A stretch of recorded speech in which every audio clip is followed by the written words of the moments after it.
Ratan Tata failed because he was too good.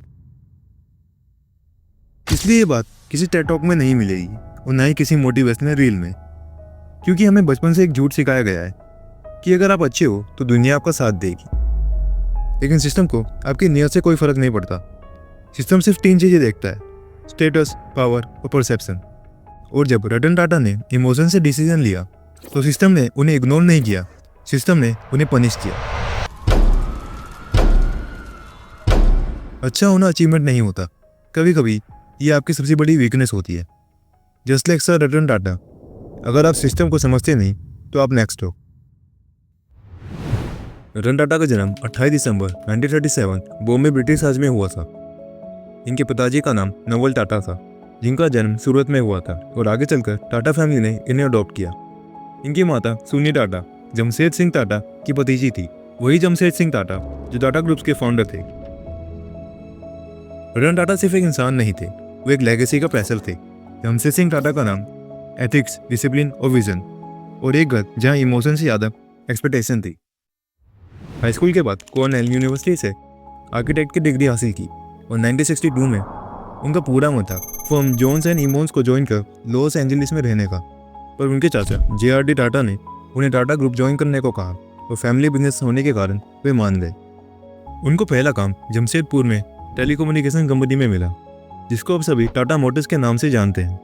उनके लिए यहाँ पर शुरुआत में काम करना वक्त की बर्बादी थी, क्योंकि यहाँ पर कोई भी काम प्लानिंग से होता ही नहीं था। इसलिए उन्होंने खुद का ट्रेनिंग प्रोग्राम बनाया, जिसके बदौलत अधिकतर काम प्लानिंग के साथ होने लगे।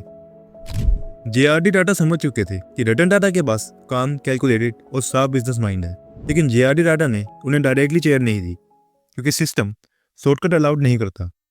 इसके बाद उन्हें नेल्को कंपनी में भेज दिया गया, जो कि नेशनल रेडियो और इलेक्ट्रॉनिक्स की कंपनी थी। यहाँ पर उनको इसलिए भेजा गया था क्योंकि ये कंपनी लॉस में थी, लेकिन इनके यहाँ पे आते ही कुछ ही महीनों में नेल्को भी मुनाफे में आ गई। और जब ये सब चीज़ें JRD टाटा ने देखी तो वो भी रतन टाटा से इम्प्रेस हुए और उन्हें ऐसे कई कंपनीज में भेजा, जिससे रतन टाटा को टाटा ग्रुप्स की हर एक कंपनी की स्ट्रेटेजी और मैकेनिज्म के बारे में पता चल सके। और उन्होंने टाटा ग्रुप्स में स्टेप बाय स्टेप काम किया, हर डिपार्टमेंट समझा, हर प्रोसेस को एनालाइज किया। ये कोई इमोशनल शॉर्टकट नहीं था, ये क्लैरिटी, डिसिप्लिन और कैलकुलेशन का खेल था।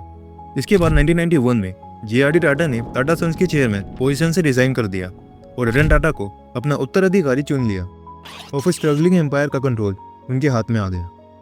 इन्होंने इमोशंस को साइड कर स्ट्रेटेजिक स्टेप्स लिए, एक के बाद एक।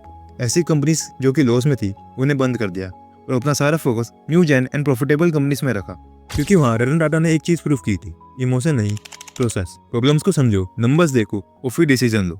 और जब डिसीजन प्रैक्टिकल था, सिस्टम ने उन्हें रिस्पॉन्स किया: चेयर, पावर, कंट्रोल। क्योंकि अब तक उन्होंने सिस्टम के रूल्स फॉलो किए थे, पर जैसे ही एक डिसीजन इमोशन से लिया, सिस्टम ने सारी हिस्ट्री भुला दी और वहीं से असली स्टोरी स्टार्ट हुई। हमें बचपन से एक कहानी सुनाई जाती है: अच्छा बनो, मेहनत करो और दुनिया रिवॉर्ड देगी। ये कहानी इंसानों के लिए सही है, सिस्टम के लिए नहीं, क्योंकि सिस्टम एक इंसान नहीं होता, एक तरह की मशीन होती है। उसके पास ना एम्पैथी होती है और ना ही कोई मेमोरी। सिस्टम सिर्फ 3 चीज़ें समझता है: इनपुट, आउटपुट और रिजल्ट। गुडनेस इसके लिए इरेलेवेंट है। ब्यूचल वो तो ये है कि सिस्टम आपको रिवॉर्ड इसलिए नहीं करता क्योंकि आप अच्छे हो, सिस्टम आपको रिवॉर्ड इसलिए करता है क्योंकि आप यूज़फुल हो। और जैसे ही आप यूज़फुलनेस खोते हो, वैसे ही सिस्टम आपको रिप्लेस कर देता है। रतन टाटा जब तक क्लैरिटी के साथ डिसीजन लेते रहे, सिस्टम ने उन्हें रिस्पॉन्स दिया और फिर एक डिसीजन आया जो इंसानों के लिए सही था, पर सिस्टम के लिए नहीं। इस कहानी की शुरुआत किसी बोर्ड मीटिंग में नहीं, बल्कि एक सड़क से हुई थी। एक दिन रतन टाटा ने सड़क पर एक फैमिली देखी, माँ बाप और बीच में एक छोटा सा बच्चा। 3 लोग एक स्कूटर पे थे। स्कूटर थोड़ा लड़खड़ा गया, बैलेंस बिगड़ा। कुछ सेकंड्स के लिए लगा अब गिर जाएंगे, पर वो नहीं गिरे। लेकिन उस मूवमेंट ने रतन टाटा को हिलाकर रख दिया। उस दिन रतन टाटा ने बिजनेसमैन की तरह नहीं, बल्कि उस दिन उन्होंने एक इंसान की तरह सोचा। उनके दिमाग में एक ही सवाल था: अगर ये गिर जाते तो। और वहीं से नैनो का आइडिया आया, 1 लाख रुपए की कार, सबसे अफोर्डेबल इंडियन फैमिली के लिए। पर यहीं पे एक सच आता है: बिजनेस में इमोशन सॉल्यूशन नहीं होता, इमोशन सिर्फ ट्रिगर होता है। और सिस्टम ट्रिगर को स्ट्रैटेजी नहीं मानता।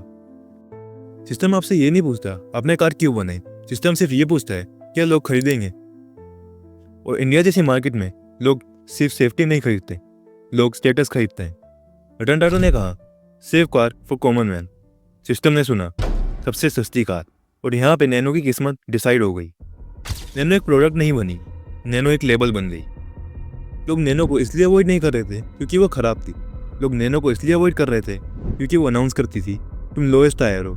स्टेटस एक साइलेंट कंपटीशन होता है, और नैनो उस कंपटीशन के बिल्कुल अपोजिट खड़ी थी। कोर ट्रूथ तो यह है कि नैनो इसलिए फेल नहीं हुई क्योंकि आइडिया गलत था। नैनो फेल इसलिए हुई क्योंकि इमोशन से फ्रेम की गई चीज़ सिस्टम में सर्वाइव नहीं कर सकती। सिस्टम एम्पैथी पे नहीं चलता, सिस्टम परसेप्शन, मार्जिन और डिमांड पे चलता है। और ये फेलियर अवॉइडेबल नहीं था क्योंकि ये स्टेप इमोशन ड्रिवन था, प्रैक्टिकलिटी से पहले। इसलिए सिस्टम ने इसे क्वाइटली रिजेक्ट कर दिया क्योंकि रतन टाटा ने ऑडियंस की ज़रूरतों को समझा, उनकी वॉन्ट्स को नहीं।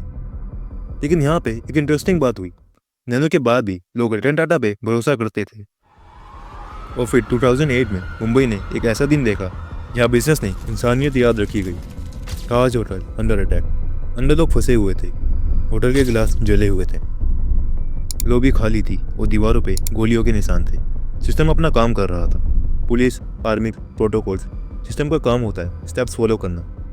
लेकिन अगर उस दिन वो वहाँ नहीं जाते तो कोई भी उन्हें ब्लेम नहीं करता। लेकिन तब भी एक आदमी ताज के बाहर खड़ा था, ना सिक्योरिटी ब्रीफिंग, ना प्रेस कॉन्फ्रेंस, ना कैमरास, सिर्फ मौजूदगी। नाम था रतन टाटा। उन्होंने स्टाफ से बात की, उन्होंने इंश्योर किया कि सैलरी बंद ना हो, कि फैमिलीज का ख्याल रखा जाए।